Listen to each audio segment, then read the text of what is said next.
good, Jennifer? Okay, so Jen has made a motion to add an action item regarding 48, 41, 68. John has seconded, and we'll go ahead and take a vote. Lynn? Oh, yeah, I'm sorry. So sorry. Sonia? Jim? Yes. John? Yes. Richard? Yes. A lot of you. Amrita? No. Okay. Emmeline? Yes. Kim? I'm online. No. Jessica? Yeah. Jen? Joe? Yes. Valerie? Yes. Thank you. Right, so we will be adding that at the end of our other two presentations.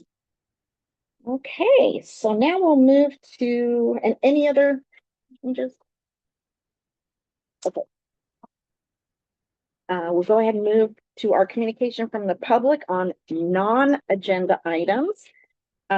You have 3 minutes to make a comment. And let's go ahead. We'll start with the folks online. Is anyone online like to make a non-agenda comment? No one online. Is there anyone in the audience? Okay, go ahead. Hi, everyone. My name is Lindsay Rick Rodriguez. I am part of the El Cerrito community. We have recently been a lot of us are from El Cerrito, and you get a couple kids tonight. I'm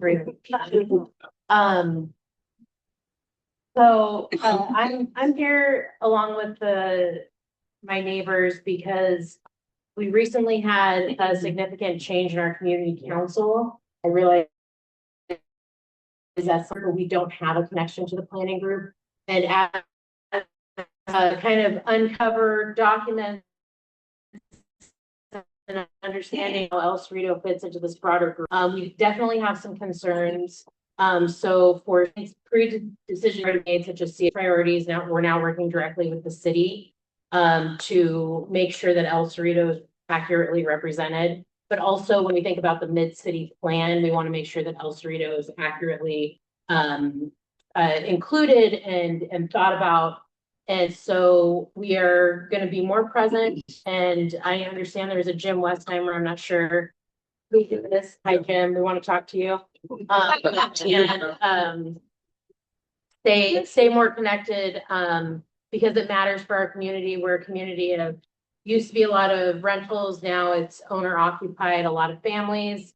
And we want what happens in our neighborhood to be accurately represented. So what we're looking for here is collaboration with you all as we kind of navigate the next phase of the El Cerrito Community Council. So just want to make it known that we are here, we're part of a bigger group, and we want to have voice table.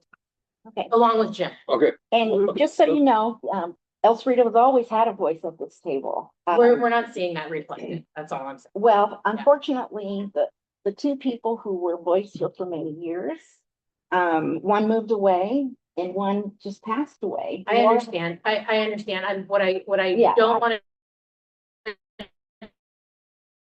do is through the mud, especially anyone. Well, we're not doing that. I'm the just dynamics were such that a lot of us were held back. Go ahead. Well, You to know that by saying you have not been represented is not accurate. So I just I don't think it represents. take that idea away because it's not accurate, and I'm sorry that it may feel way or may have come across that way. They've been super active, Gates. So we'll go ahead and Okay, it doesn't. yeah, but I just kind of wanted to clarify that. Okay. One vacancy on the board. Relatively a leader amongst the new core group of guys. To join this. Okay, so we're gonna move on to our next. Adversity. Yes, Mr. Javier. I want to see you navigate. Hey, somebody knock her open. Where your teammates need you please. to win the matchup and the match.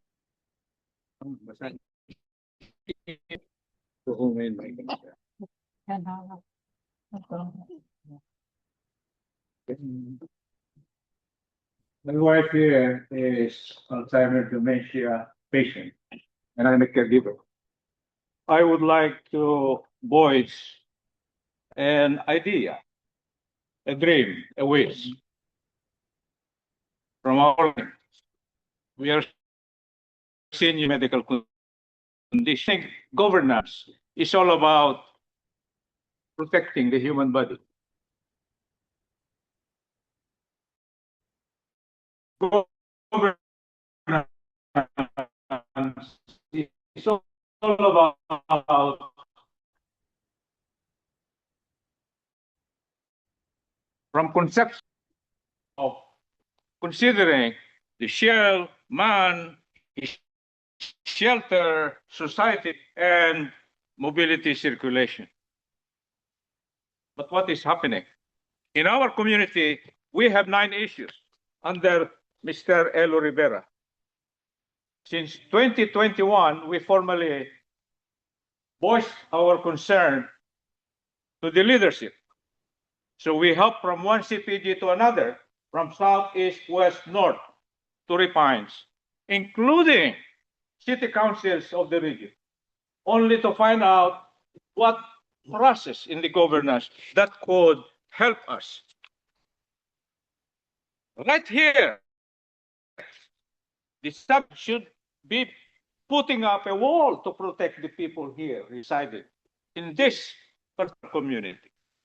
Look at the substation. Radiation could not be protected.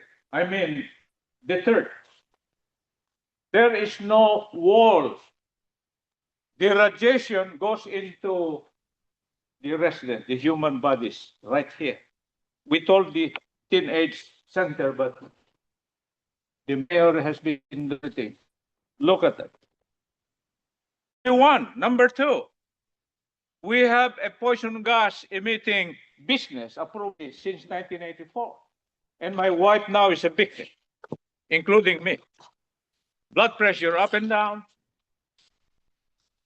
But we are inspired because we have here so many attempts and so many new faces in this planning group. We are your supporters. And I wish our chair and the previous chair would be the senators and representatives of the state. And probably mayors. Why not? Okay, Mr. That's a Javier. challenge. Thank you, Mr. Javier. Thank you. Help us. Thank you much. Okay. Yes, ma'am. Yes, my name is El Cerrito. I'd like to point out that this angle area, according to the city, does not belong to El Cerrito. It is also in the 1998 an update for the eastern area, showing that this area belonged to Darnell, now known as Redwood Village. And Village on the city's website is the owner of this property as part of the Redwood Village area. So it needs to be fixed on the community plan update that's now in process because it's in the draft. And the Leah Street connector was on the 1998 plan, and it still hasn't been taken care of 30 years later. That's it. Thank you. Okay, is there anyone? Yes, sir. Hi, I just want to introduce myself. I'm Jonathan Irving. I am the compliance analyst and acting director of the El Dorado Community Service Center on Euclid Avenue. I know that this is a member community, and I know that there are some concerns. I just want to let you know that if you would like my card or if that you do have concerns about our clinic, I am here to help. Thank you. Thank you. Okay, and Becky, I won't forget you. Is there anyone else in the audience that would like to make a non-agenda comment? Okay, Becky, please go ahead. Becky? Yes, can you hear me? Yes.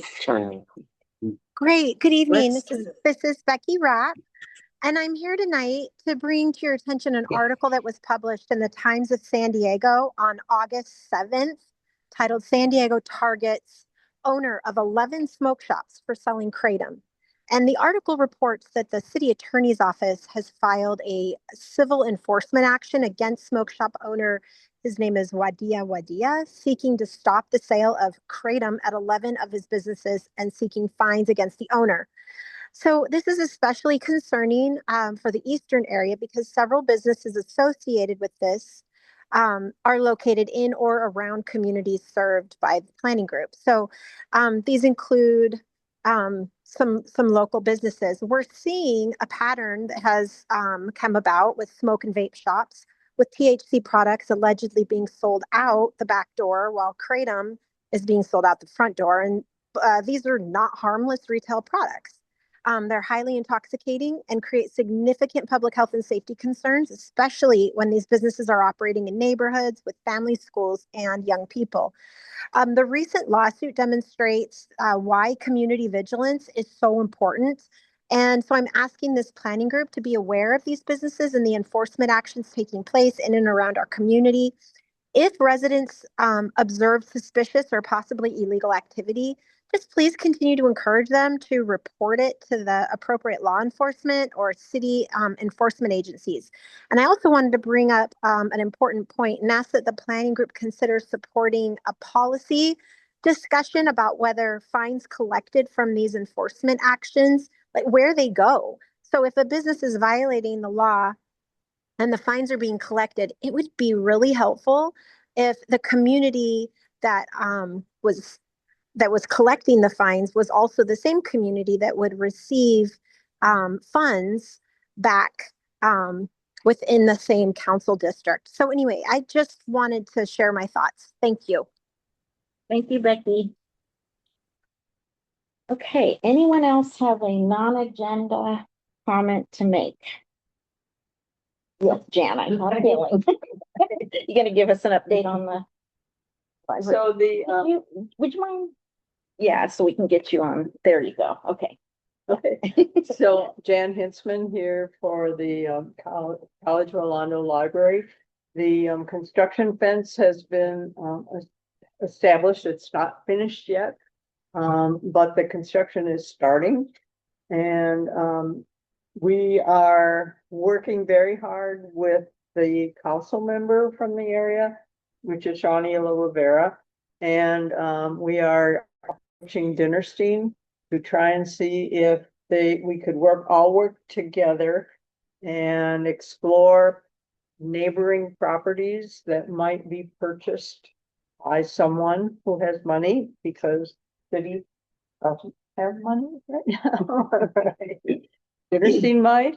We're thinking of private foundations, but the problem is very imminent right now, and you see the machines on the property, and people are beginning to be alarmed and very unhappy.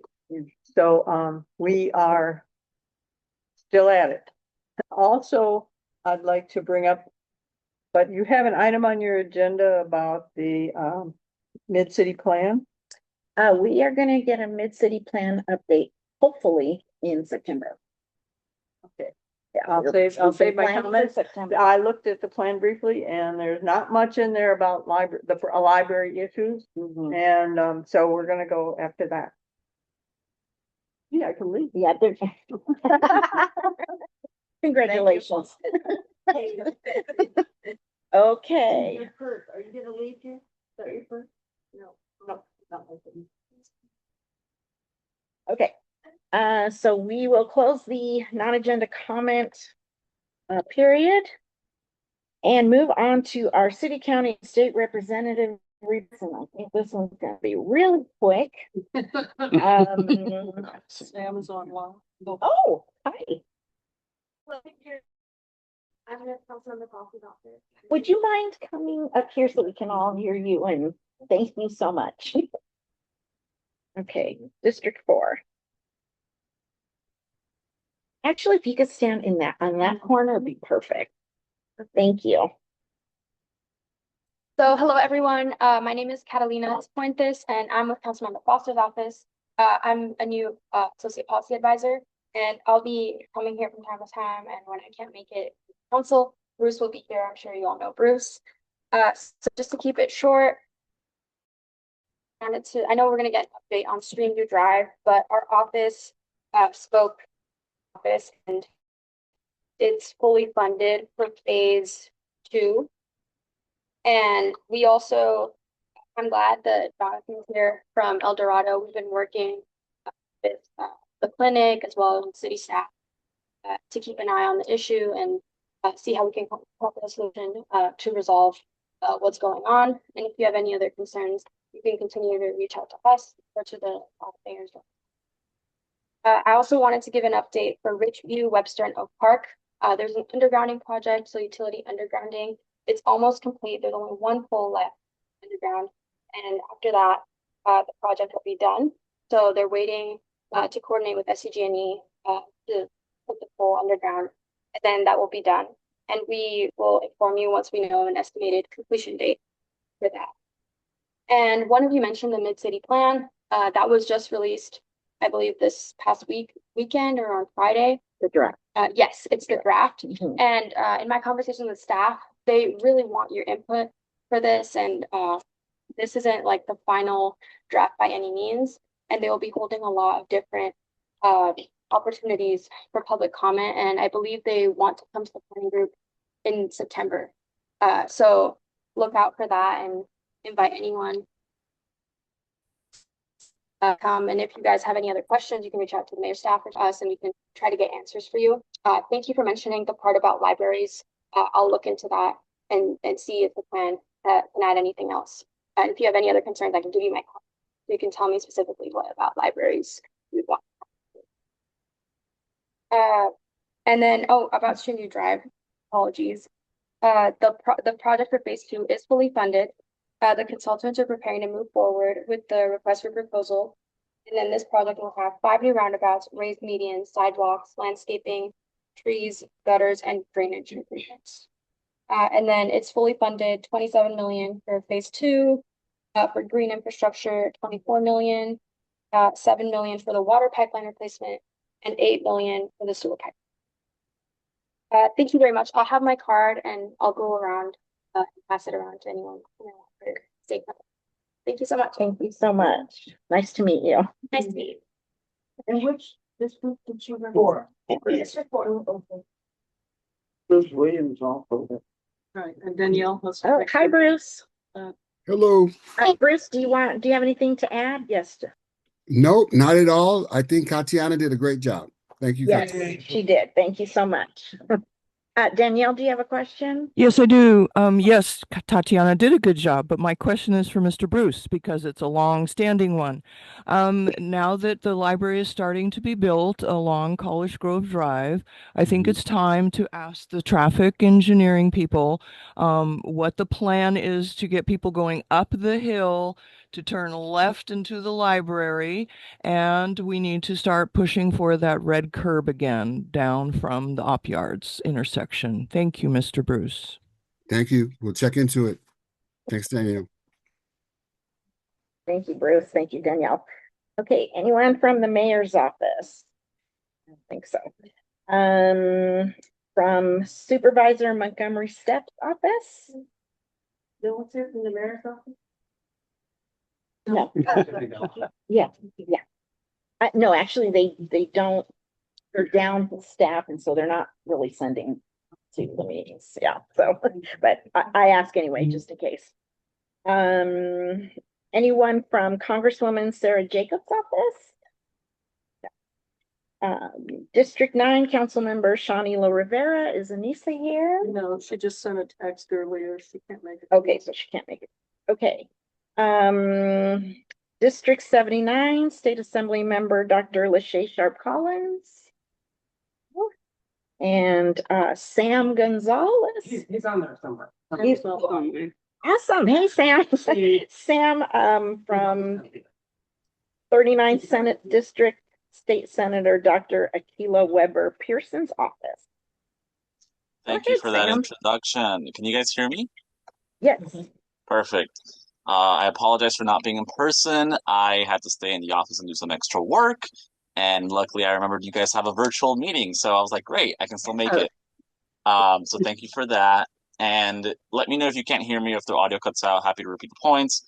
Just to keep it quick, my name is Sam Gonzalez. I'm the district representative for this area on behalf of State Senator Weber Pearson. Just this weekend, we hosted a backpack giveaway and resource fair at O'Farrell Charter School. We gave hundreds of backpacks to the community, and we had over 20 vendors show up and provide resources to the community. Photos of that are circulating online. And a quick legislative update on two of the senators' bills.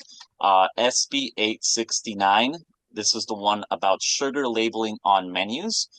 This would require chain restaurants with 20 or more locations to display a clear and conspicuous added sugar icon and accompanying text next to standard menu beverage items that contain high levels of added sugar on the menu. This is an active bill in process, so it's still in the making.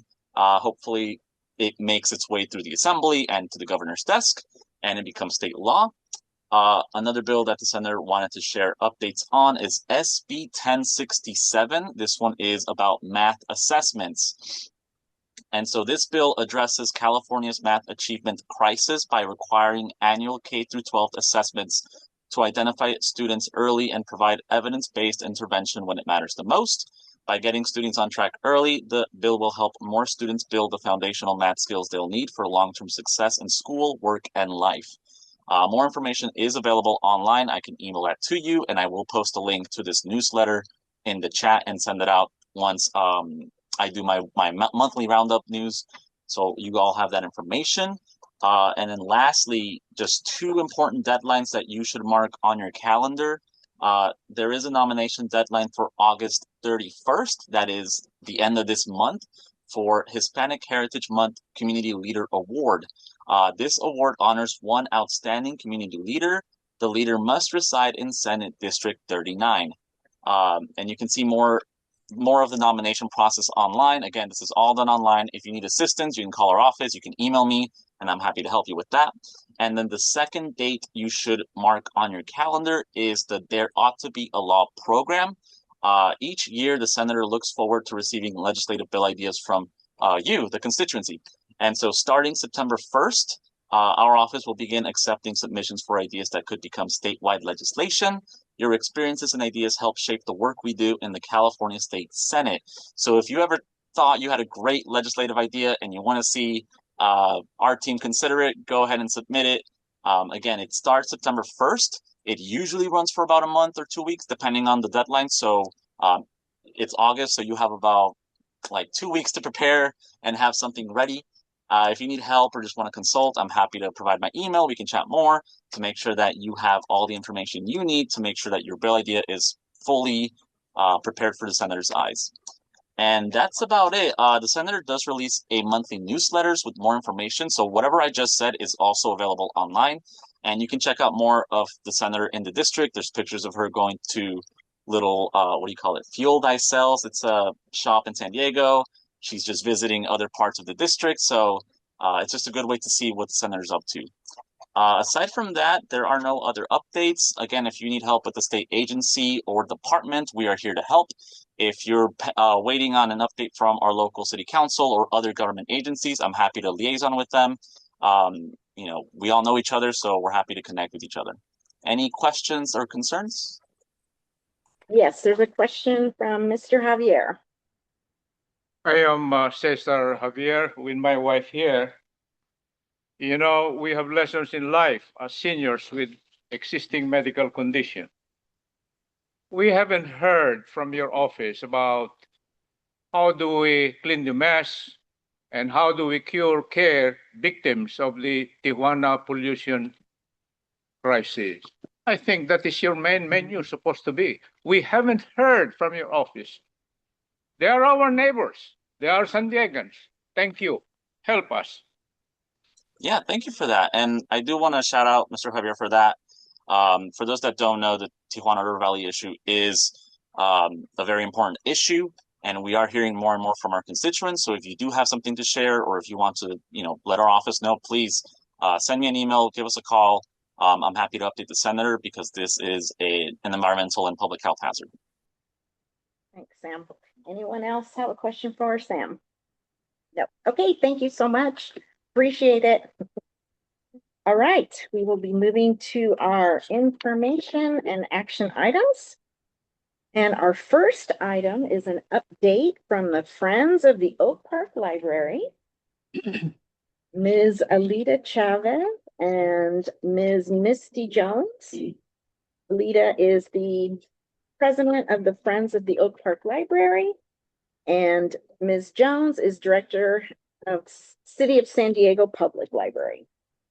So, hi, welcome. And yes, if you stand right there, that would be perfect. Sure. And thank you. So I did bring some handouts for you. I did not bring enough, but I brought 10 and there's 11 of you.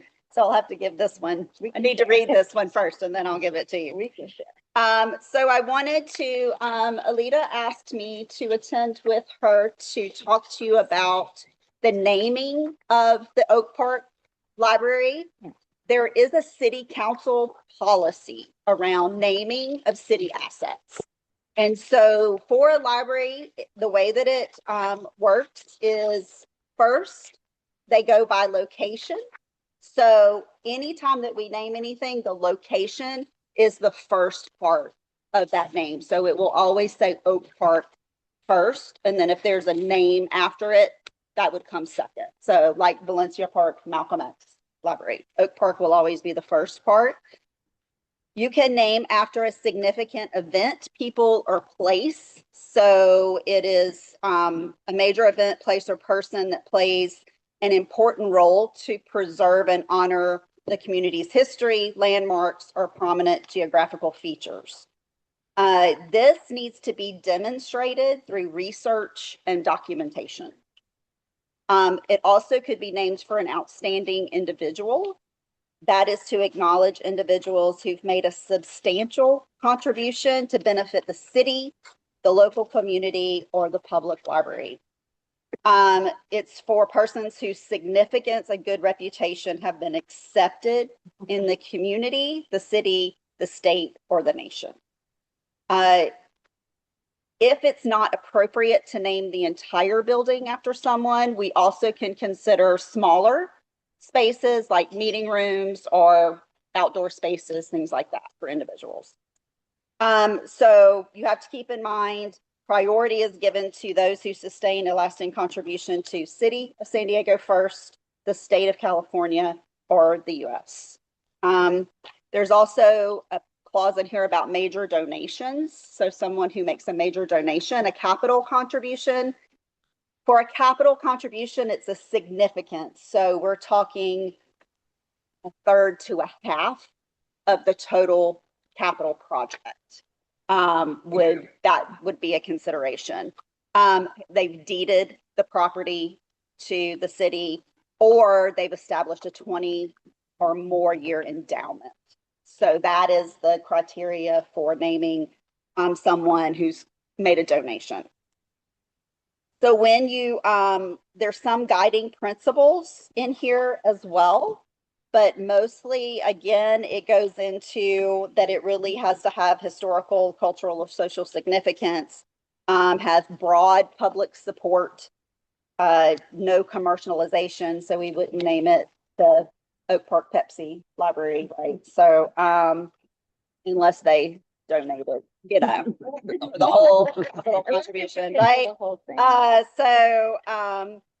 We also have to, anything that is proposed needs to come. The process is that it comes to me as the department director as a proposal, and that proposal is what the name, what the proposed name is, what is the significance, and then all of that documentation that goes with it, and the community support piece. So proving that community support for naming. I then take it to the Library Board of Commissioners.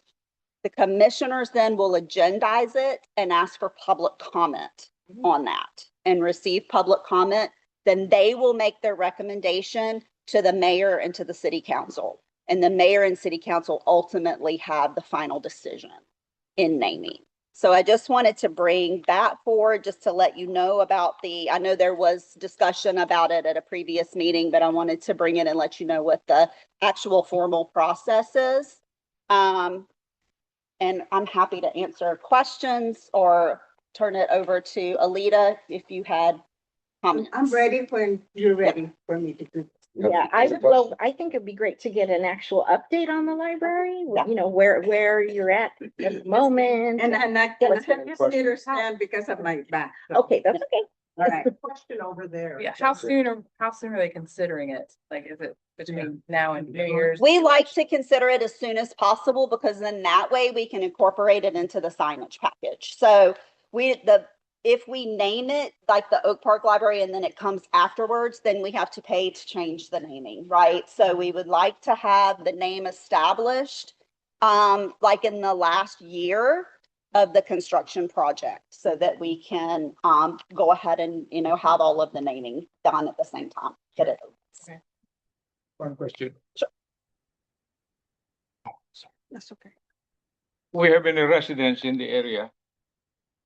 And the threat to human life is to us the key to, you know, progress and prosperity, health of the residents. We have voiced this at the very beginning of the planning. That area is emitting methane gas because of its proximity to the old landfill. Now, this is a question that perhaps you could expand. How come? If that is already planned and being constructed, what protective measure now for the resident or the user from this methane gas in that particular area? The church knows it. And one of the board members here, we cannot do anything about it. I think Okay, you can Mr. do Javier, we can something. Thank you. to address. Thank you. That is a question for the engineering and capital projects. So I do not know. I'm not in that field, so I do not know. It is built in Choyas Park. It's part of the parkland. So, I can give are there other questions about, yeah. What's kind of the general timeline of submitting proposed names to you and it going all the way up to council?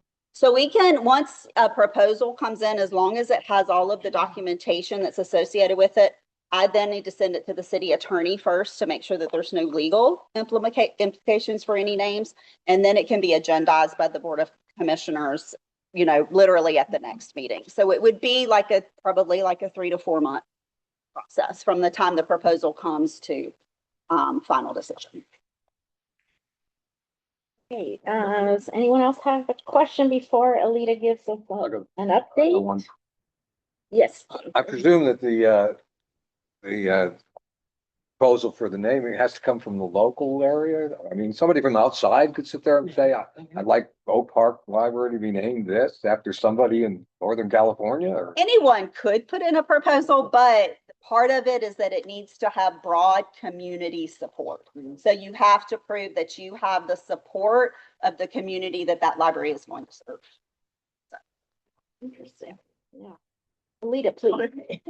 Thank you. Thank you very much for allowing us to share this great information from our director who took her time to come here. As president of the Friends of the Oak Park Library, I'm here to clarify Richard Diaz's comment or statement at the last June meeting. He says, and I typed everything from the last meeting because it was not on the minutes the way he said it, which really, it was not only disturbing to me, but to the friends of the library that have been working on this for 40 years. But also, it was very sad for me to hear this. Number one, he says that May 15th was a great groundbreaking, which it was, and I acknowledge that. And then he says that the next thing that is, the next stage is naming the library. The Friends of the Oak Park Library, to my knowledge, and I have minutes of every single meeting that we have, that there has been no discussion, nothing as to naming, renaming, or not naming, or whatever naming of the old park, the new old park. And that was a real shock to me because it further says there that a couple of us got together and we said, it's like we got to get this from Lynn, just Lynn, your area is just down the street. So we want Oak Park and Redwood, El Cerrito, and everybody in the eastern area to Webster to work on getting this done and then dedicate it to someone. And some people want to be in the famous names or whatever, like Misty said. But then it also says that the group that met, who I don't know who this group is, that already met to discuss this naming of the library, that to come out forward and not just address the friends of the library, but another may be that the group is that Oak Park and maybe the Eastern Area Community Planning Group that might carry more weight as a group to change the name. So it's just, we're very open to it, and I'm not organizing it, Richard says, but we want to make sure that everybody has eventually access to the resources of the library. I bring this up not because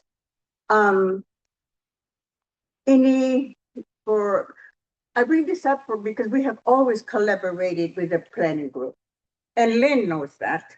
Oh, yes. And all of you. And I think it sounds like it was a misstatement by one person. Well, it was recorded. Yes, I know. It was recorded. I know.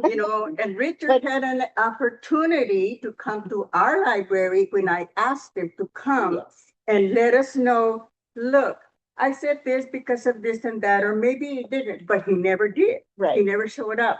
Out of respect to Claudia Thompson, who's going to be in her 80s pretty soon, and Brookie over here. Her and her husband, Michael, they have been there for 40 years advocating for this library. And we all, Vicky, Johanna's, Miss Pat, everybody that's here from the Friends of the Oak Park Library, they helped me raise $37.5 million for the construction site to be built. This young lady here, and I'll say young, I'll let you say that. she has been an advocate for us all the way. Monica Montgomery, when she went into office, she said, this is my priority and I'm gonna get this done. And now our council member, Henry Foster, they made it happen. Like Tony Atkins, former senator, like Shirley Weber, our secretary, and our senator now, Mrs. Weber Pearson. They've all helped. But to come and say publicly, that the next step is to deal with the naming of the library, it's uncalled. And Richard, as much as I really appreciate and respect you for your work that you have done and try to keep the Oak Park Community Council alive, you know what, Richard? Thank you for doing this, because now this young lady here, she came to tell you, all of you, this is how we do this. Thank you. Anita. I'm sorry, honey, but I don't understand what your upset is. That's all right. I'll talk to you later. Yeah, Denise. so that's probably a discussion. Yeah, you can that's have outside of the discussion. meeting. Oh, okay. Not, yeah, we're gonna stick to the agenda here. Thank you very Anita. much for allowing us to have this, and I don't know if the other friends have something to say or something. Does anyone have question, comment? Yes, ma'am. I have a comment because I also heard that my concern was the Oak Park, Principal Park Library, we were working building as a team. And Richard was saying that he's being with another group. So we don't want to be a cross purpose. If there's another group that's doing something. That's a question for Richard. Yeah. I'm not aware of any other group. Yeah, I'm not aware of any other group. Yeah, and where we do it is that. I don't think any of us are aware. Um, of the group, so. Again, it might be a question for Richard outside, you know. Yeah. Yeah. outside of the We meeting. don't wanna get started and think we're on the same track and all of a sudden we get Right. T-boned by some Yeah. group that we Yeah. didn't even know existed. Sounds like a conversation with Richard and other, maybe, I don't know. Okay. Will said that construction is going, Yeah. construction is going well. They are Yes, actually that- starting on construction. Yes. So they've cleared the land and they're gonna begin starting construction very Yeah, and soon. So we're still on time, on budget. So It's gonna be extraordinary. It is. I'm so excited. I'm really excited. Stay on track. Construction at Davis and opening. It's going to be 2028, so like spring, summer of 28. Like fast. Yeah. And everybody is invited. One big Okay, party. we have a question. We have somebody online who has their hand raised, Claudia Thompson. Yes. Do you have a question? Yes. Yes, I just wanted to make a comment. Well, first of all, I wanted to correct Alita. She said something about me nearing the 80s, being 80 years old. I will be 82 on Thursday. Happy birthday. Happy Thank birthday. you. Thank you. I just wanted to suggest perhaps that rather than focus on renaming the library, that we shift the focus to how we can build programs, events, and focus on how we can expand and provide the best programs and services to our community. And we will be having an opening day, but there's much more time beyond that. And I foresee perhaps that in those first few months of the opening, that we have programs that really directly impact this community. And so we are trying to devise a committee that would work on that idea. And so if any of you would like to participate, please contact Alita and then she'll contact me.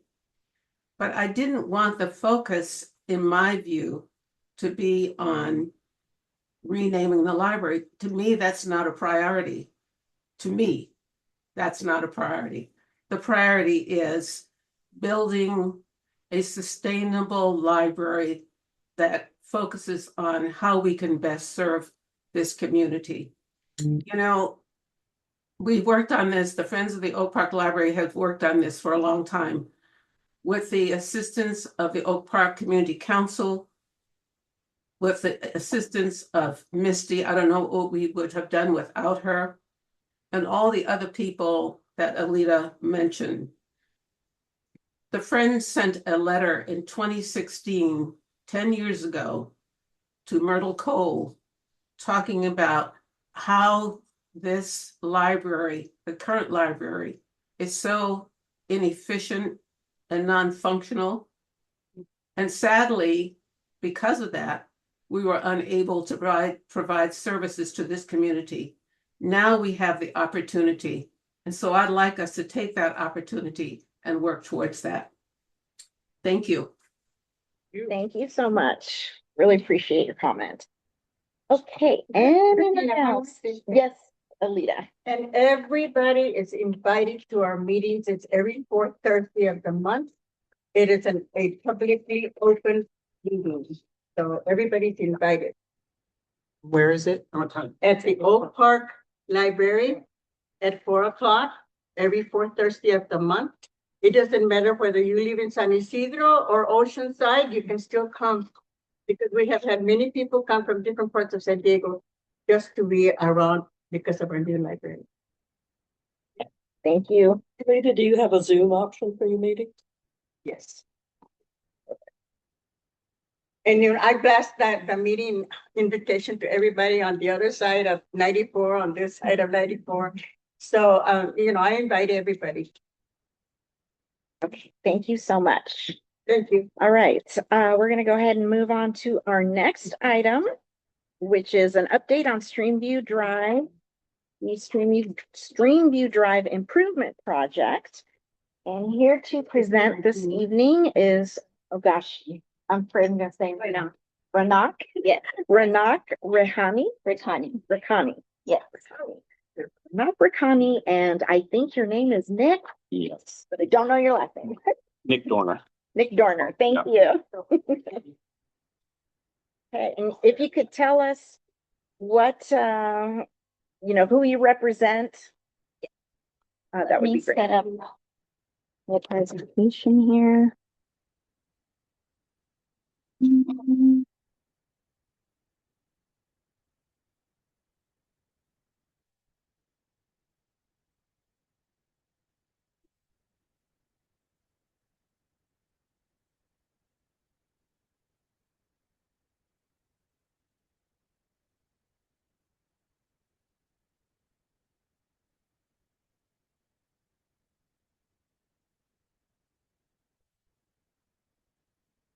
Come on.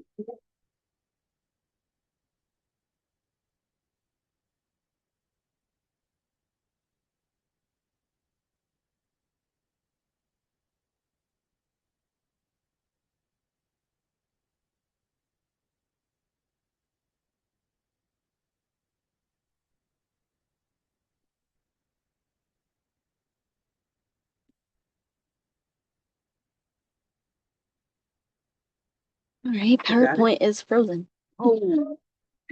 Probably because you couldn't use share. Yeah. A minute ago. Okay, let me. Look at the PowerPoint. Oh, wait, road. Yeah, okay, yeah. Oh, that's what I mean. I was just saying, it was a minute ago.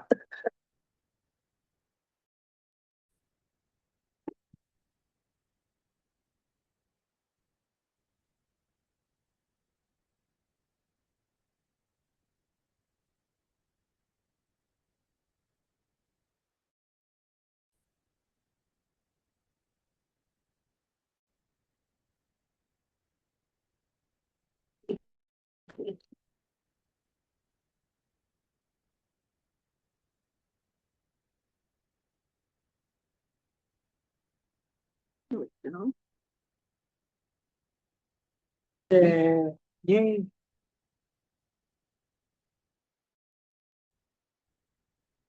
Do you want me, where do you want me to stand? John, do you mind changing the pages for her? Yeah, Oh, and then I can follow along. that's on the my- sort of thing I'm qualified for. Closer stand to the corner. You might want to go outside the corner, actually, on the outside. That way we can have you on video as well, since our meetings are recorded. And to change to the next page, do I just hit forward arrow, backward arrow with the You check it down. Yeah, we're entering. up and down? Okay. Okay. All right. Thank you, everybody, for cover this update on the Streamview Drive Improvements Project. My name is Runa Krani, the Senior Engineer for City of San Diego's Engineering and Project Department, managing this project. And this is I'll let you introduce yourself. Hi, I'm Nick Dorner with Rick Engineering Company, the project manager and the engineer of record. Okay. Next slide.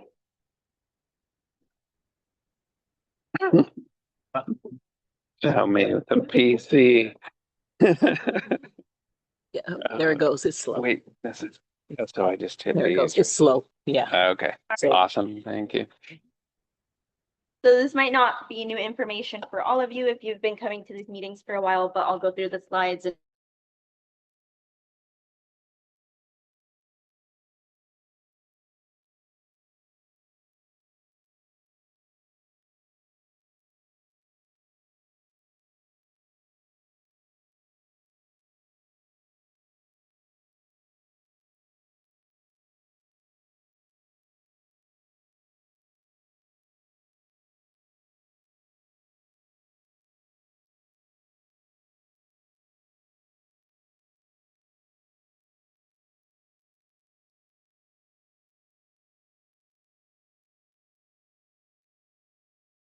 were installed between Lynn and Michael Street and Gale Street along Streamview Drive, and those were completed back in 2017. Next slide. So this project is phase 2. It'll be completing the roundabouts on Streamview Drive along the corridor. We'll be installing 5 new roundabouts, raised medians, curb extensions, so the pop outs that you see that usually go along with roundabouts, sidewalk, curb and gutter, cross gutters, driveways, drainage improvements, water quality basins. The water quality basins are within the parkway, but then there's also a larger multi-use treatment area vault that will be within Streamview Drive. The project also includes signing and striping and some water and sewer improvements. So it'll be replacement of 0.6 miles of AC water mains and 0.8 miles of VC sewer mains, as well as the abandonment and removal of about 1.4 miles of existing water and sewer mains. Additionally, we'll be including landscaping that wasn't included previously, but it's a new addition to the project based on community input we received. Next slide. Okay, this is a video simulation. The link doesn't work since I'm not connected to the city network, but if you get out of the presentation, I have it open. If you click escape. Right there. No, the link won't work. Oh, okay. Let's see. Where is it on the Mac? That one. Yeah. Okay, and then you see that circle with the little triangle in the middle on the bottom. Okay, yeah. I'm sorry. Okay. Oh, we'll have to reshare, huh? I'm sorry for crowding you. Okay. So we'll stop sharing and we'll share again. This one. All right. Okay. And play. Why? The internet connection is not that great. Oh, darn. Is it possible to access this online? I can send you guys the video itself, and if you can share it with whoever you want to share it with. It's a very big file, though. Yeah. I'll put it in a link. Yeah. I'll put it in a link, and that way you can download it. Yeah. Yeah, It's something we could post on our website though and send the link out. Yeah. I think so. Okay. Yeah. So why not? We've already shared it publicly at the last meeting. So I don't see a problem with that. It looks really cool, though. We are very, We look all forward of to us, seeing it. all of us are very excited about this project, believe me.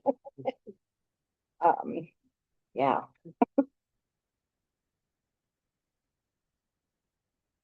Gonna be beautiful.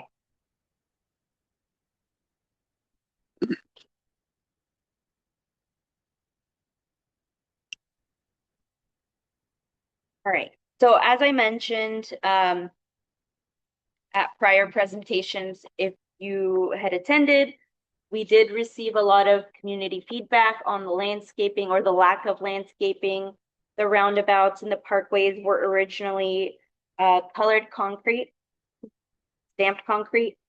And that's what you'll see on the phase 1 improvements. If you've been out there, you'll see the stamped concrete in the roundabouts and along the curb extensions. But with the community input that we received, we did include landscaping along the parkways, in the medians, as well as the central islands within the roundabout. They are drought tolerant plants. And the project will include 5 years of maintenance and monitoring for the plants to get them established and make sure that they're healthy for 5 years. There is currently no maintenance mechanism beyond those 5 years after construction is completed. But there is time for us to work out a plan, whether that be with the transportation department or with the community itself, to make sure that we do have a maintenance mechanism to keep the plants alive beyond those 5 years. Does the landscaping include trees? Yes. Oh, good. Yes. There are Oh, 74, yeah, can't tell Yes. it's a tree. If you go to the next How many? slide, 70? 74 trees Yeah. between the east and west segment. Oh, my God. It's Yeah. gonna completely transform this area. yes. I mean, Are you Yeah. leaving the trees that are there? Are you building around the trees that are currently there? Yeah, but You're we're not- building in, we're not touching the private properties Yeah. really. except Right, for but down the middle of it, there are some really giant trees. and- That's phase one. That's phase one. So we're working on the west and east segment, Yeah. so where it's basically just the wasteland. It's just very wide open road right there. So Just the we're dumping we're area. putting Yeah. medians in, and that's where we're doing a lot of the trees. in Okay. Park West. And if you go to the next slide, you'll kind of see photos of what the trees are gonna look like and the types of vegetation that you can expect to see once the project is completed. There were some challenges that we faced while putting the design together for the landscaping. There are extensive utility conflicts, so we are currently working with the dry utility companies to make sure that what can be relocated by them is relocated prior to construction. There were also conflicts with sightlines, and that restricted us from putting certain plants within the roundabout areas. But as I mentioned, these are drought tolerant plants. There will be temporary irrigation while the project is in construction. And then beyond that, the irrigation will be removed. Next slide. So since the project does span multiple assets, we do have several different types of funding. The transportation costs, and these are construction costs. The transportation is going to cost about $21.8 million, and that's for the roundabouts, the roadway improvements, as well as the landscaping. Stormwater is going to be about $20 million, and that'll cover the drainage and the multi-use treatment area, the green infrastructure. And then the public utilities assets will cost about $13.1 million for the water and sewer replacement and the abandonment. Next slide. I'm sorry, this is a little bit small, but for the schedule, currently, as I mentioned, we're working on resolving those utility conflicts with the dry utilities. We're also working on obtaining property rights. We do need some easements for the roundabout areas from private property owners, so we're working through those.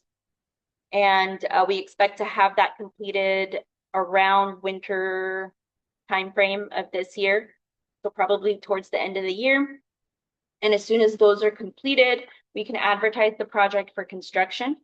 The project is fully funded, as was mentioned previously.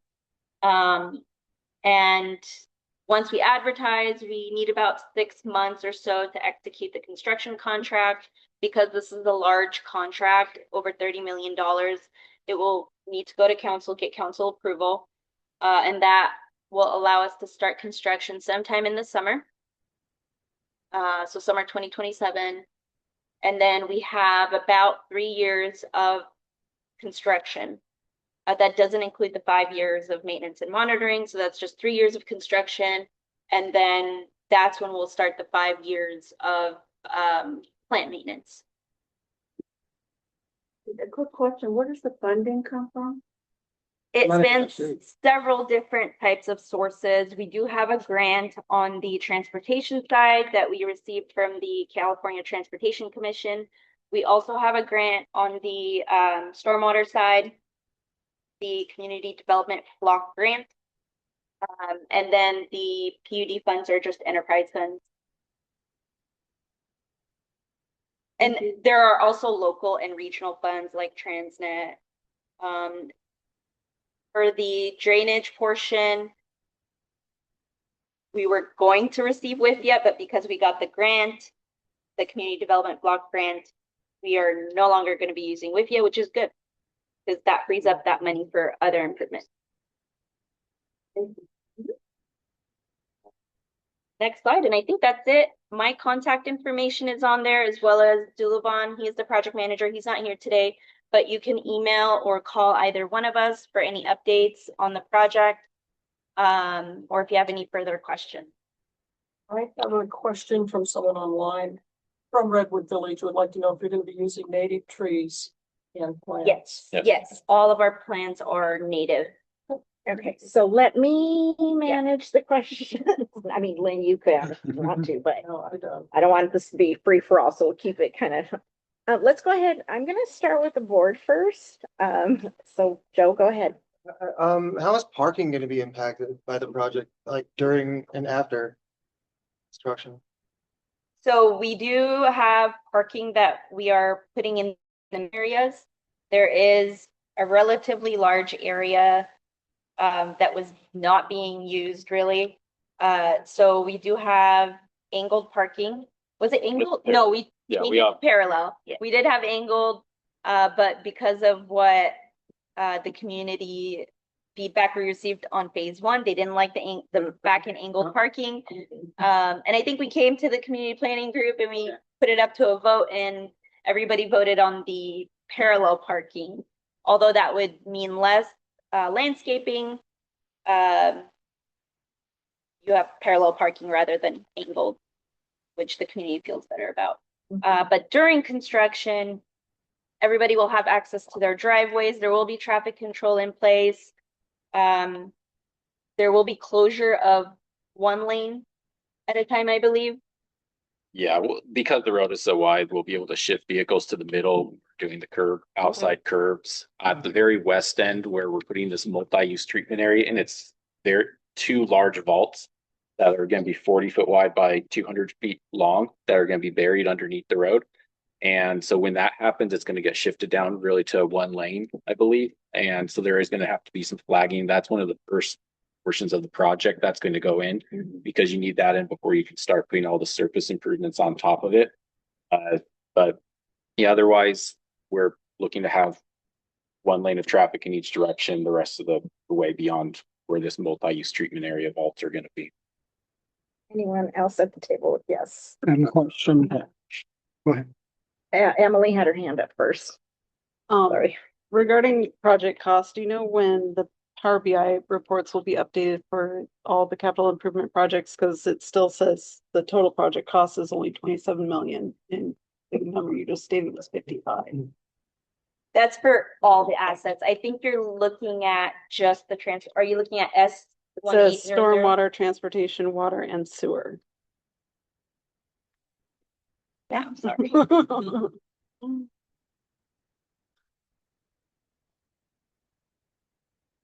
Yeah, so it's split by project ID number. So the 27 million is just the S18000. If you look up each individual WBS number, it'll give you the specific cost for that WBS number. But when we put the project out to bid, it'll be bundled. So it's a relatively large cost. And hold on, Mr. Javier. We've got people at the table that get to go first this time. Jen? What material is the vault going to be made of? The vaults, that's going to be concrete vaults on buried under. Cool, thanks. Jim? I didn't quite understand why, if it's fully funded, why you have to go to the city council again. They require, we require authorization from city council to execute any contract over $30 million, any construction contract over $30 million. So how did you acquire the funding in the first place? So you didn't go to the city council to begin with? Some of the funding we did have to go to city council to accept. For any grant funding, you have to go to city council to accept that grant funding.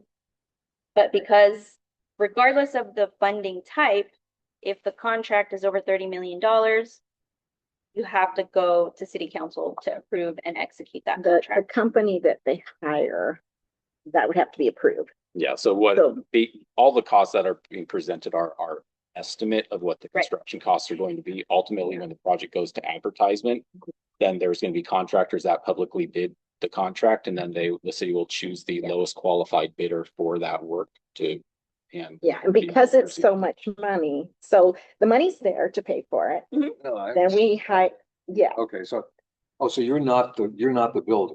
no, I'm No, the no. design, I'm the engineer. Okay, so you put in, so, okay. We haven't advertised it for construction yet. Oh, you have, okay. So we'll So when you say advertise advertise, okay, I got it. We'll get bids in and then it'll be awarded to the lowest bidder. And then that will go to, How long is that process? it's about 6 to 8 months. You plan on finishing it by and be ready by next summer? Is that the idea? Correct. Yeah, we're just, as we had noted, we're working on getting the right of way acquisitions that we need, as well as the utility relocations taken, coordinate with the various utility companies. and the right of way, has that kind of gone smoothly? Like, could you tell us if it wasn't without compromising? We're making progress on most of them. There is one property that, we've been kind of going back and forth on. What happens if that person refuses to? Eminent domain. Eminent domain? Yeah. Oh, we don't like saying that word. I know, but might as well just call it for what it is. Is any other board member have a, yes? Oh, Leonard, Richard, go ahead, Richard. Yeah, for the MUTA, is the treated runoff going to go separately within the system, or is it going to be discharged to the creek that's right on Choias Parkway? It'll be discharged to the creek on Yeah, Choice Parkway. how are you going to manage the discharge after construction? In other words, sampling and We've designed it in a way that it will allow the city stormwater department to, there's some points that we're providing that allow the city to sample and monitor the quality of the water that's being discharged. Okay. And so we have a point that they can monitor coming into the vault, and then leaving the vaults, they can monitor that as well to track what the improvement in the waterfall. And you're thinking it's just going to be sediment that they're going to be watching for, or it's going to be like? So it's actually three. So we have something called the debris separating baffle box. It's going to be removing the trash and larger sediment. Then anything that gets beyond that will go into a stormwater detention vault, and that'll kind of carry, and sediment will settle in there before it moves on to a vault that's filled with engineered media filter. And it'll basically go drain through that and then go through various layers of and sands that treats it, and then it'll go back into the storm drain system after that. All right, thank you. Yeah, it's just a comment, not a question. I was actually on the board 5 or 6 years ago when the very first design came around. And it was stamped concrete and elongated driveways. Oh, and so thank you for engaging with the community on this over the last few years to really turn this into a project with landscaping, because that landscaping was not part of the original design. And that changes the entire look of Streamview when this is completed. Yeah, sure. For sure. Everybody's really excited about it. Yeah, super excited. Hold on, Mr. Javier, we have we're gonna go online, take questions from online, and then we'll come here. Danielle, please. Okay, good evening. I've been watching this project for the last 30 years when it was first put into the Mid-City plan that was approved 30 years ago. So congratulations on almost reaching the finish line.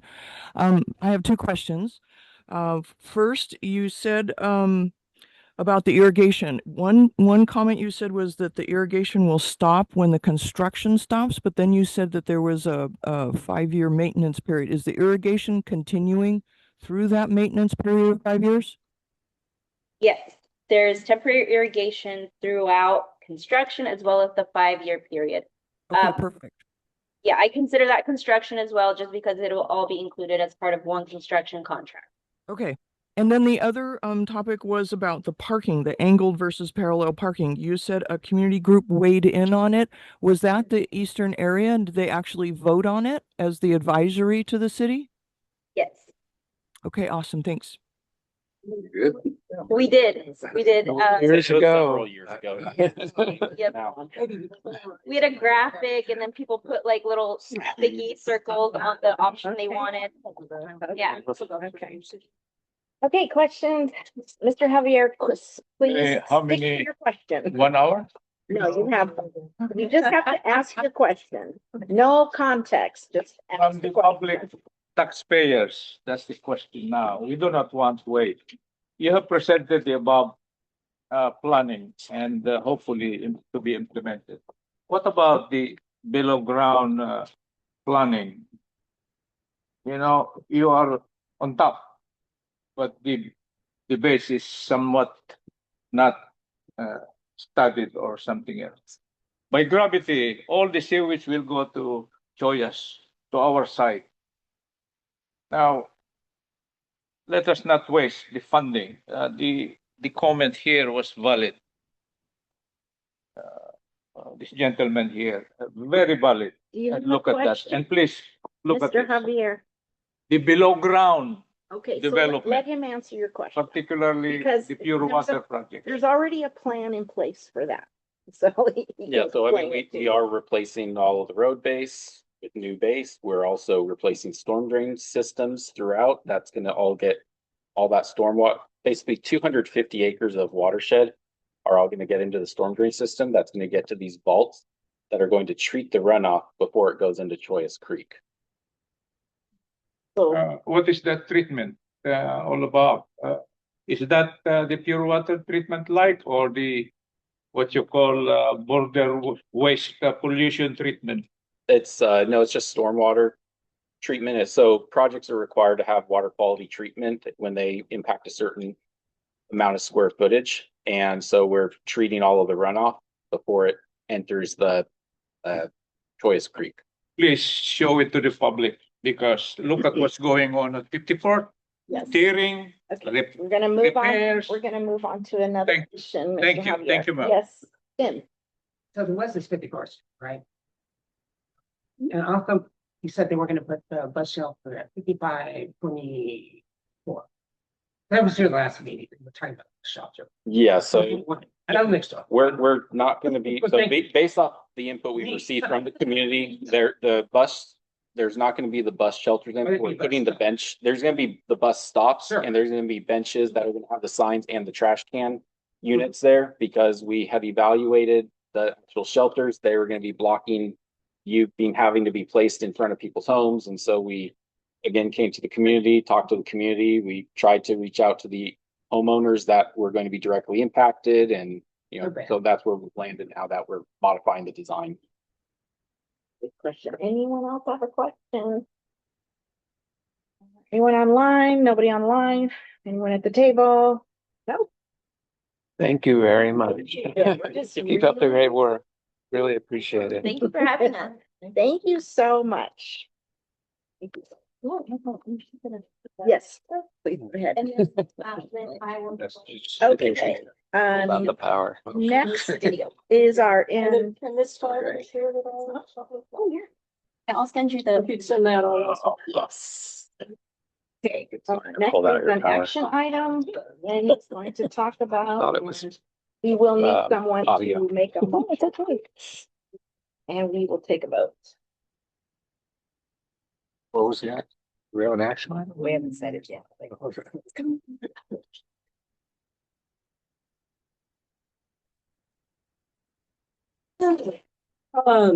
This is regarding the lot split last month. So first of all, the question that came up about whether or not ADUs could be used as Airbnbs. The answer is no. Any ADU built after 2017 cannot be used as an Airbnb or short-term rental. So that has to be put to rest. However, for us, the bigger question is, we don't have a valid reason to deny the project. I talked to the project manager from the city.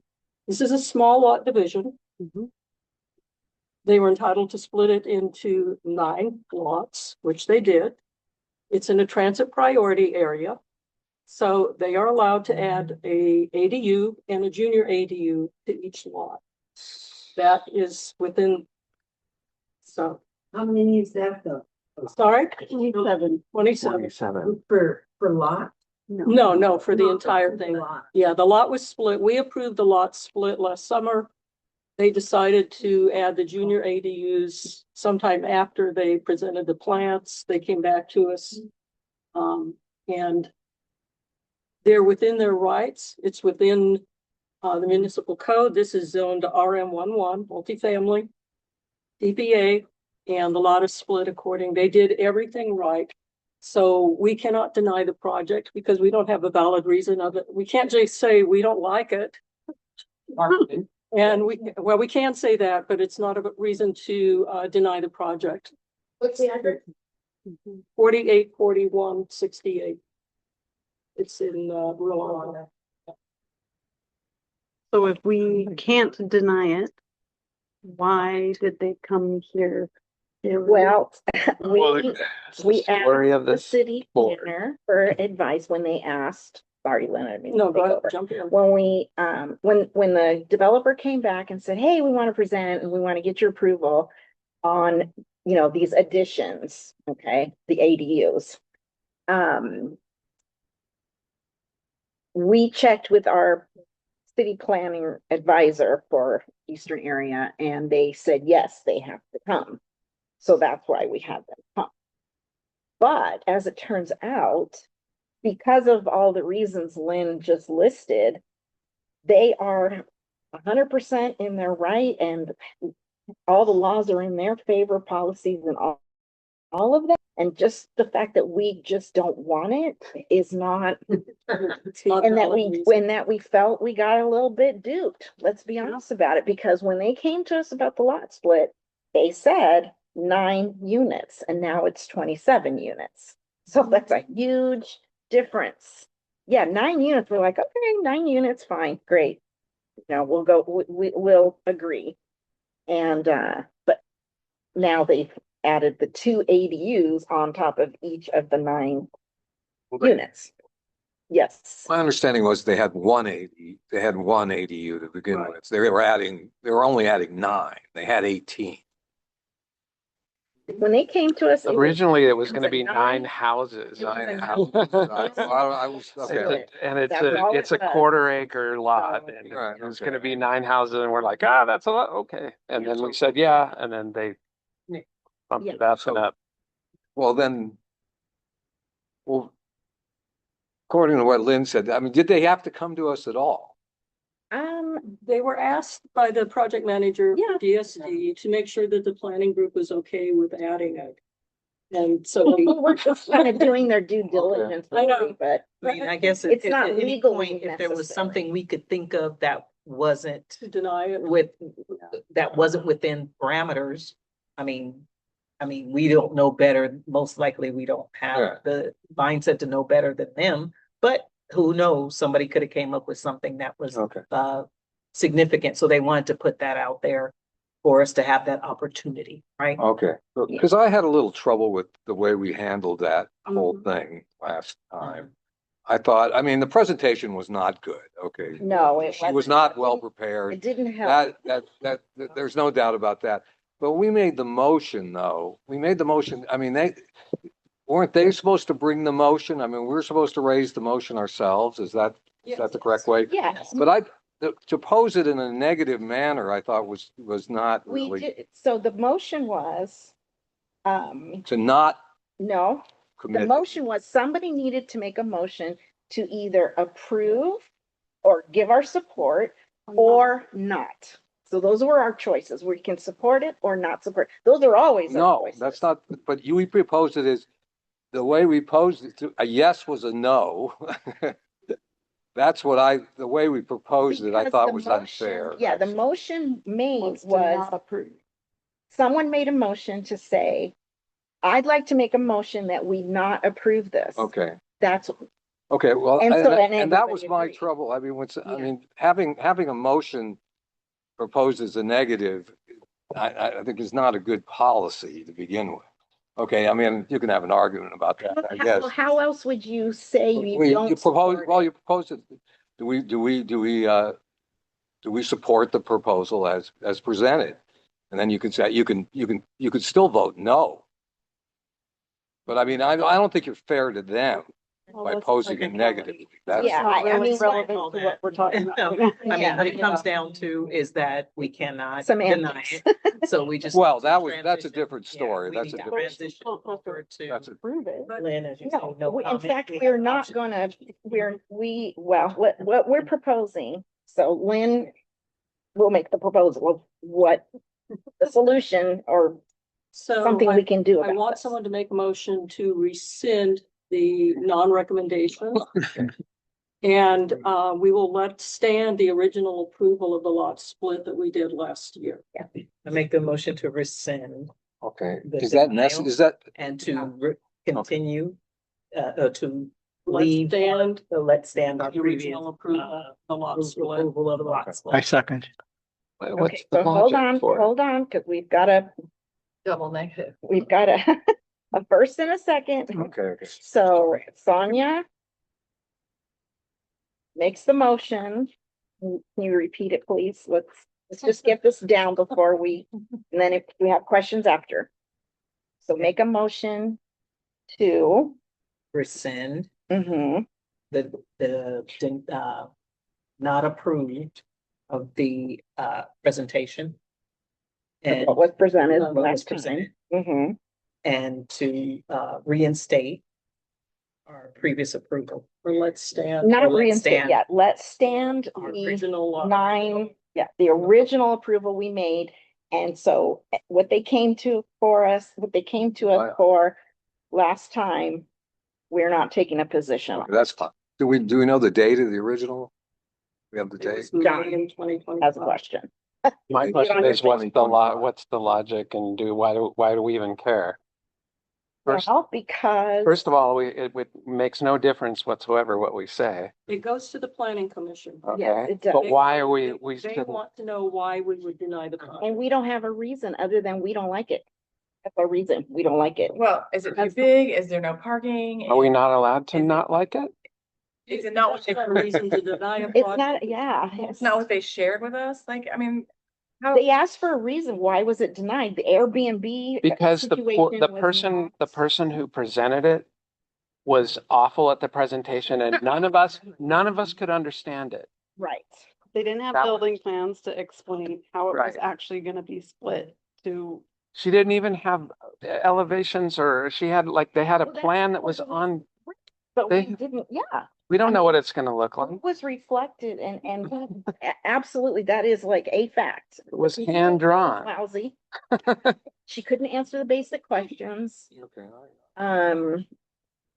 And so, yeah, I mean, I asked about ADU. I asked something about ADUs, junior ADUs, and she couldn't answer the questions. It's a pretty basic question. So,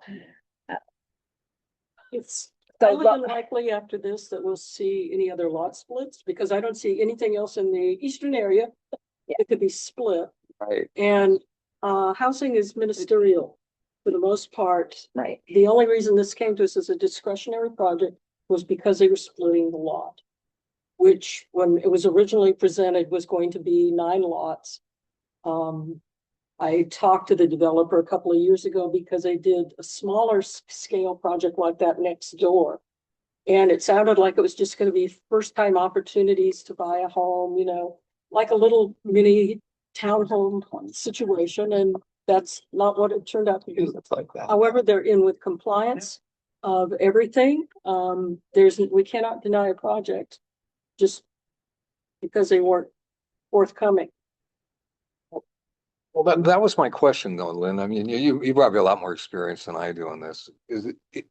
If they're within compliance, I mean, coming to us is just a formality then, right? Yes. I mean, they're doing us a courtesy and a favor, and that's what kind of bothered me about knocking it down. If we can't really stop it, and then we sit there and she couldn't handle the questions. That was evident, but the fact is that they went out of their way at least to show up. I thought with courtesy. But the initial part of that was a discretionary project. Splitting the lot was a discretionary. Okay, the original part.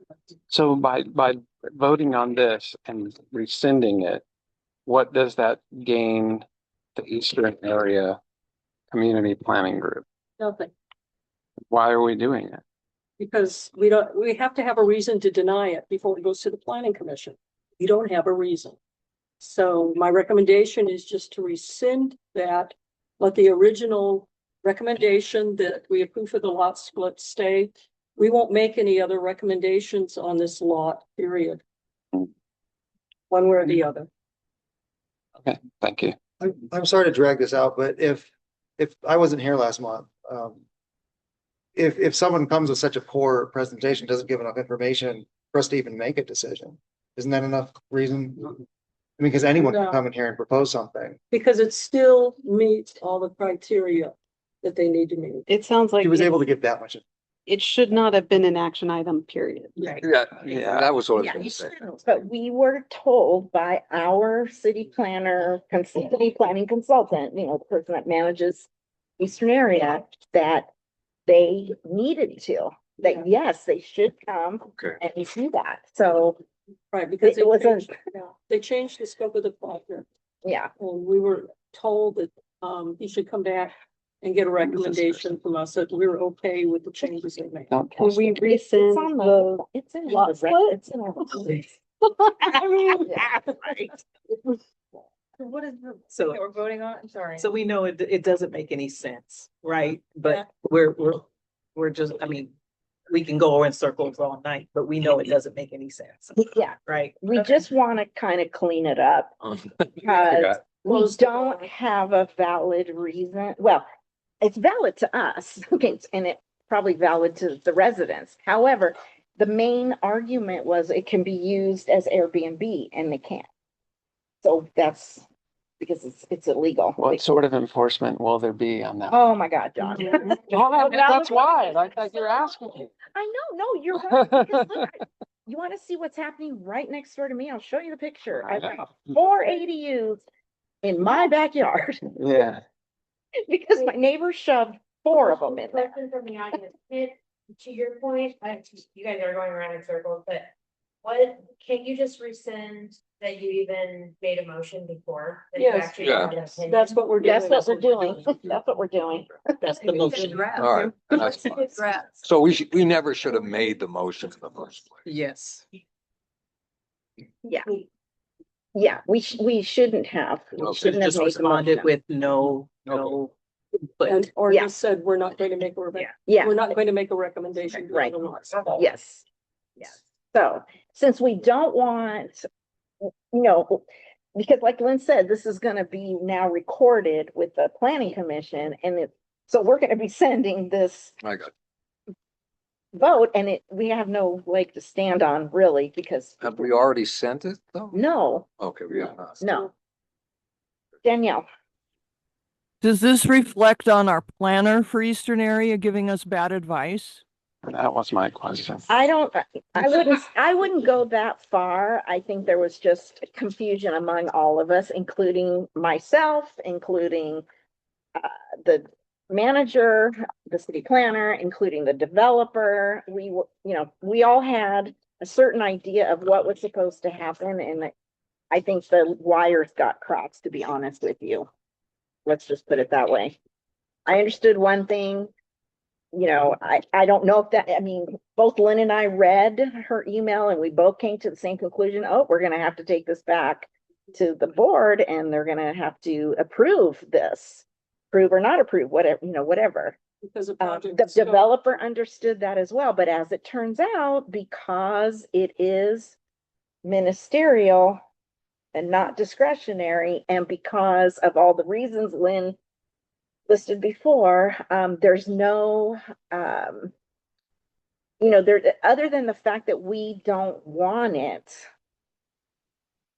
there's nothing to stop this because they're in complete compliance. They have permits. It's all part of the plan, near transit, transportation center, et cetera, et cetera, et cetera.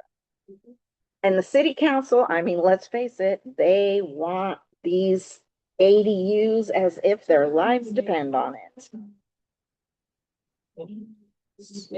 Yes, we did make a motion, but we had some questions, so want everyone to feel comfortable with what they're voting on, what we're asking you to vote on.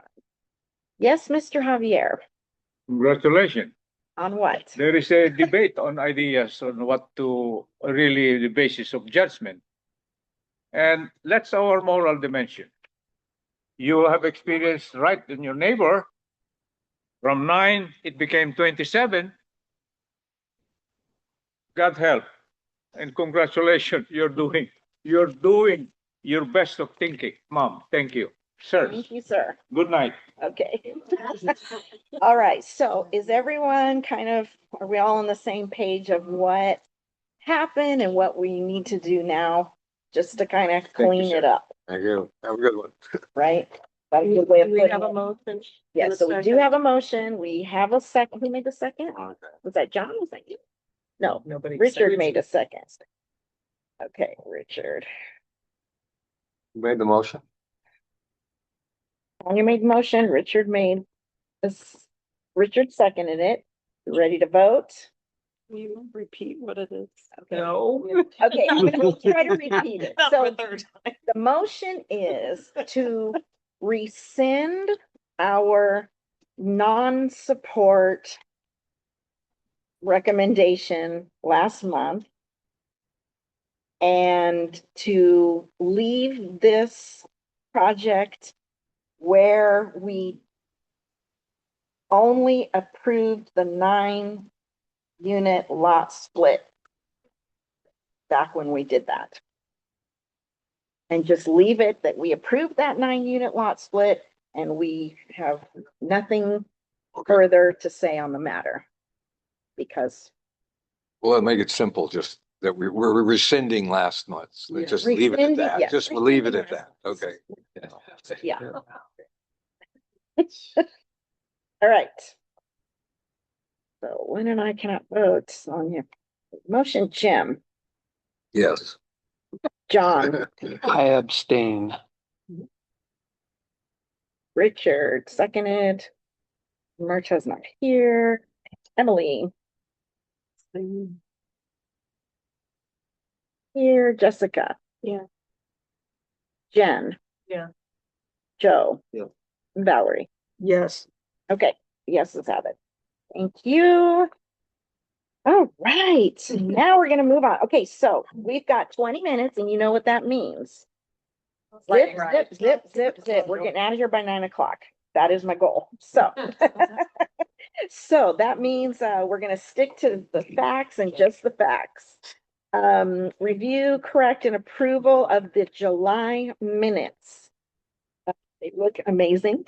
Thank you, Jennifer. Jessica, I'm sorry. Jessica. I'm gonna do that forever. Does anybody have any corrections? Or anything that needs to be made to the minutes? Okay, do we have to vote on approving? Yes, okay. So we're gonna go ahead and vote. Somebody want to make a motion to approve the minutes? I mean, the minutes as drafted. Okay, John makes a motion. Second. Emily second. Okay. And all right. Sonia, Yes. Jim, Yes.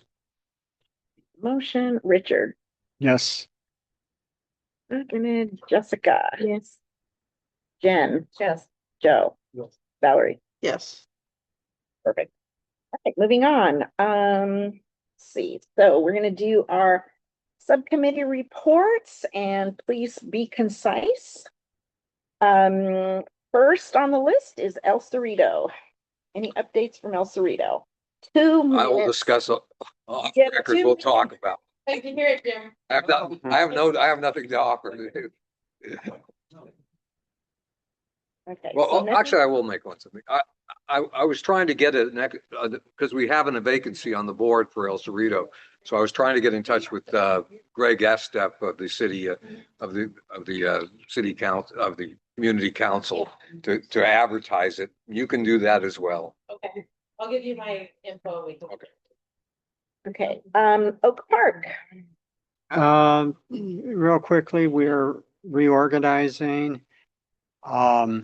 We're gonna split Oak Park into 4 quadrants because each quadrant has its own problems. And if we go to each quadrant and draw, we hope more people become involved. So that's our game plan for now. When you say split, you mean like set up 4 community councils? No, we're just gonna split up in north, it's gonna be northwest, northeast, southeast, southwest. Each, for example, southwest by Webster, and they have that empty radio lot. Well, you know what's gonna happen there pretty soon. What happened down in Encanto. So we know there are people there that be interested in that, and we want to contact them, bring them into the fold. Okay, gotcha. Redwood Village. John, Still working on our pocket park. Jennifer's working hard on that, and she's in regular contact with people who are going to give us money. Yes, maybe we'll call it the Jennifer Pocket Park. Yeah, I love that. Pocket Yeah. Park by Jennifer. Love that. Rolando. Not much updates. I believe Pendleton Elementary is hosting a movie in the park on Saturday. Don't know what movie it is. Rolando Park. Well, we just hosted our movie in the park on Saturday and it was very good. So pretty happy about that. We are working with Jennifer on some community art. Jennifer has presented a concept for a mural at the Rolando Park Elementary. It's been approved by the district. I've completed an application for funding and it will cover also a mural in Redwood Village on Rock Place. So dual purpose, and we should hear by the end of October and be ready to get one of them done before the end of the year. Oh my God, that would be amazing. Webster, any updates from Webster tonight? There's a community potluck. Yeah, next Thursday, The 27th. 27th. And we are still fighting the location of the fire station. We would still like that moved by the city council. We'd really like them to consider that. And we're still looking for funding for our pocket park on Mary Lou. Has there been any movement on the fire station or is it just kind of at a standstill? It has become a priority for District 4. And even though there's Priority, Yeah. you mean like for the council's office? The Yeah. City council office? yeah, To put that fire Yeah. station in? yeah. I thought Henry Foster was opposed. Well, Oh, I'm so go sorry. ahead, Tiffany, then you say. I'm sorry, I didn't realize you were here. Focusing on the Skyline Drive. that area, you're focusing on. Oh, great. That's what we need. They need a full. She said, we said that. I said that last. Yeah, okay. Yeah, that's what I thought. That's why I was asking. Excuse me, could Tiffany stand up and state it clearly what she just said? Too many opposing voices. Thank you, Tiffany. Hi, my name is Tiffany. I'm with Council District 4. The Fairmont Fire Station is not a priority. We're focusing on the Skyline Hills station. Thank you. That's good news. All right. Okay, mid-city plan update, Lynn. Okay, everyone got an email, you know that the first draft is out. City planners will be here next month to present to us. We will not be hearing anything in October. We can't have any other presentations because we have to give formal comments back to them at the end of You mean October. September, right? No, they're coming in September. Oh, On October 30th, they want comments from the planning group. okay, yeah. So they've been presenting, in addition to the draft, I also recommend that you take a look at the urban design concept analysis. Because that's the areas that they specifically studied with ideas. There's one in each of our communities, pretty much, like turning shopping malls into housing, sure. But take a look at those. And just today, they released the park and recreation inventory. That one does have a fair number of errors in it so far that I saw. I'll read through real quick. You're not going to have time. If you have time, of course, read everything. But for next month's meeting, focus on reading everything in there about your community and take a look at the study areas and take a look at the park inventory. I think I'm there's not enough park area specifically for El Cerrito. There's nothing. And there's also nothing in Webster other than the Green Alley that was initiated by groundwork. So gonna have to start being creative and thinking, offering up some opportunities, but also take a look at the overall map and where the density will be going. It, you know, we approved concept 5 back in January, if you weren't on the board then, where we wanted to see all the density on the transit corridors. And when the planning commission looked at that, they said, no. They suggested that it be a little softer around the edges. So it's sort of warm and fuzzy out a little bit, but it does maintain single family communities in the eastern area pretty much. But you will see density along the corridors and transit villages. College Grove Shopping Center would be a transit village. It looks like the shopping center, is it University Square? Could be a transit village. So could Rolando Plaza by the Crop Center. So the dark purple are transit villages. Red is, there's a mix of zoning. You want to take a look at the zoning? It does look like they want to put some industrial zoning in Ridgeview adjacent to Webster. So we're taking a look. Be ready when they come to be able to ask a minimum of 2 questions, okay? You might only get to answer 1, but because in October, we're going to be sending them all of our comments, you'll have plenty of time. We'll write that up as formal concerns, and we'll want input from every community on how this goes forward. So they will be presenting next month. They also plan to have an open house for the eastern area. There's one for each of the 4 planning groups sometime in the next, they said by the end of the year. I don't know. They're running pretty late at this point. And they will release draft 2 sometime after the first of the year. We'll see that again. They will come back and ask us if we'll make a recommendation for it. And then it will start making the rounds of approvals, planning commission and city council. I did have an interesting discussion with Fatima from the mayor's office, because the mayor issued a press release yesterday talking about the mid-city plan. And he said, oh, we're building 30,000 new homes. And when I look at figure 2-2, it says 42,000 homes. So I immediately contacted her. And it turns out that we never filled 12,000 homes from the last community plan update. So they're sort of rolling those into these, and 30,000 plus the 12,000 they couldn't fill over the last 30 years will now be potentially 42,000 homes to have. Yeah. The question is, when they say home, they mean apartment.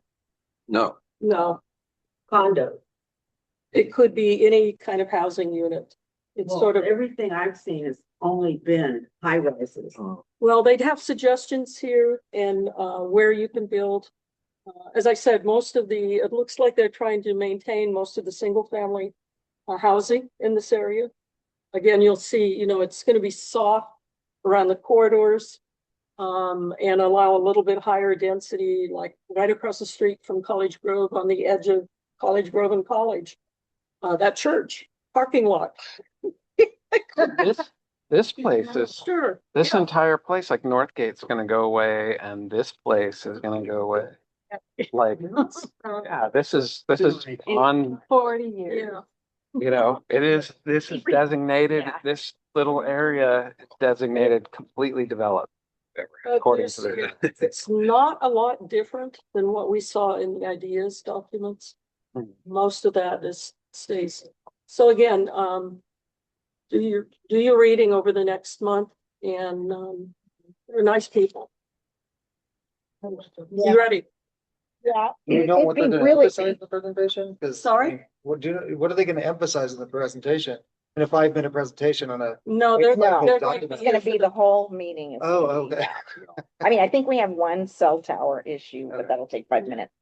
And we won't have anything in October other than focusing on our comments to the planning board. Yeah. And it's really, really, really important that everyone at the table comes armed with questions, comments, concerns.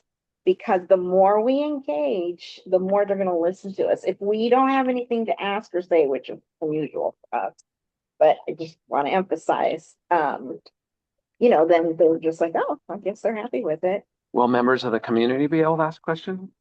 People? Okay. Absolutely. Tell your friends. Yes, of course. It's always, Show up. that's always the case. There Yeah. will be an open house as well, Yeah. so anyone who can't attend the meeting, hopefully can attend the open house.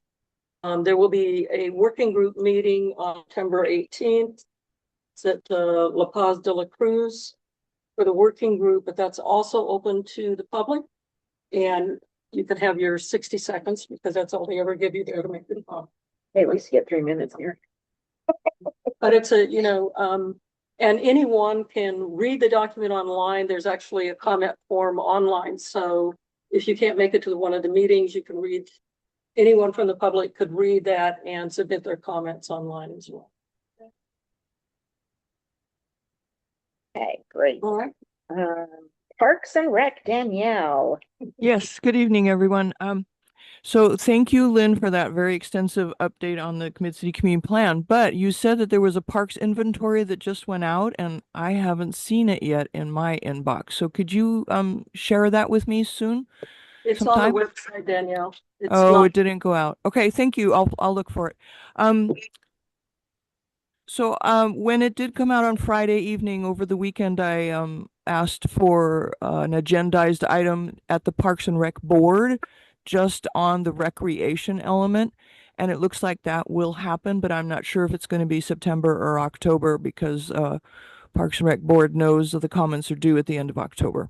So I will keep you all posted on when it comes there. There'll be another opportunity to give public comment just on the recreation element.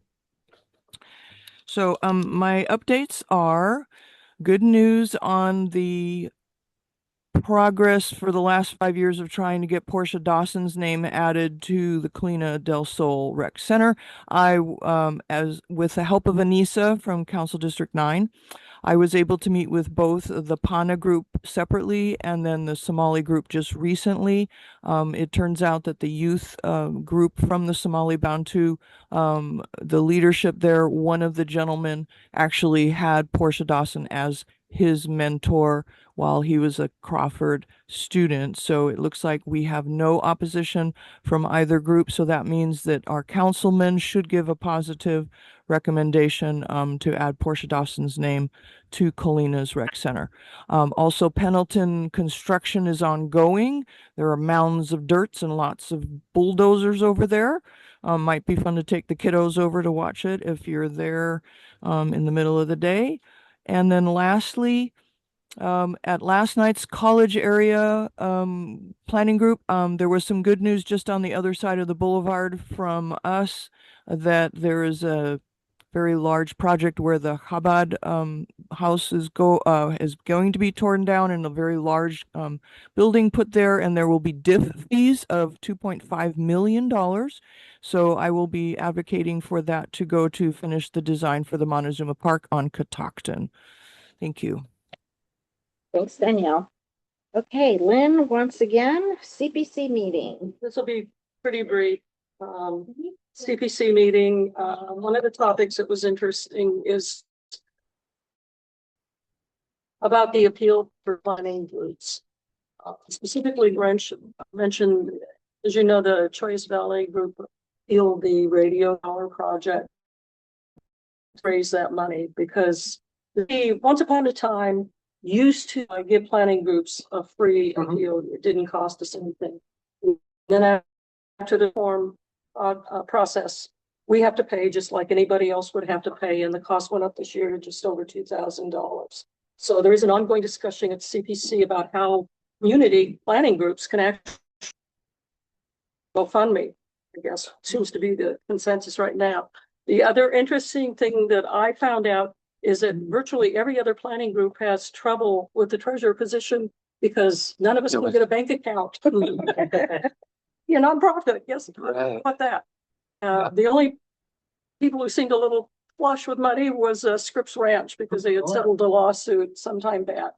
But I think even the rep from La Jolla said, we have less than $1,000 in our bank account. It's just literally, that's so, we're not any different than the other planning groups on that. And that's really all I have. Thank you, Lynn. Okay, well, we have come to the end of our agenda. And I forgot what the statement is. Can you remind me again, Lynn? There it is. Oh, it's just that. Okay. For the good of the order and adjournment, it is adjourned. It is 8:56 p.m. I see.